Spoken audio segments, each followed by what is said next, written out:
কাছে রিকোয়েস্ট করতেছি, একজন মার সন্তান হয়ে বলতেছি, আপনার এই মায়ের দিয়ে তাকায় যদি পারেন, যতটুকু পারেন আপনার তার একটু উপরে করেন ভাই।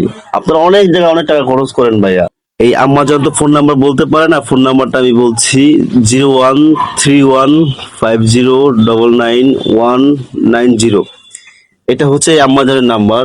সামনে ঈদ আসতেছে, আপনারা জাকাত দিবেন, তারপর ফেতরা দিবেন, সবকিছু দিবেন।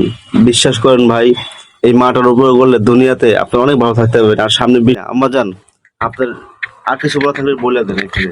না বাবা, আমারে একটু কই শালা কথা আর কথা নাই, আমি এতিমিয়া চলি। ভাই আপনার কাছে রিকোয়েস্ট করতেছি, একজন মার সন্তান হয়ে বলতেছি, আপনার এই মায়ের দিয়ে তাকায় যদি পারেন, যতটুকু পারেন আপনার তার একটু উপরে করেন ভাই। আপনার অনেক জায়গায় অনেক টাকা খরচ করেন ভাইয়া, কিন্তু এই মাকে যদি উপরে করেন আপনাদের কোনো ক্ষতি নেই, কোনো লস নাই। মাকে 10 টাকা সাহায্য করলেন, আল্লাহ 10,000 টাকা হয়তো কোনো কোনো দিক দিয়ে আপনাকে এনে দিতে পারবে। তো আম্মাজানকে সবাই সাহায্য করেন। আর ফোন নাম্বারটা আমি দিয়ে দিচ্ছি, আম্মাজানের সাথে কথা বললে আপনি তাকে সাহায্য করে দেন। তার ঠিকানা আমি দিতেছি আপনাদেরকে। সবাই ভালো থাকুন, সুস্থ থাকুন। আসসালামু আলাইকুম। নতুন নতুন ভিডিও নিয়ে আবার আসতেছি আমি।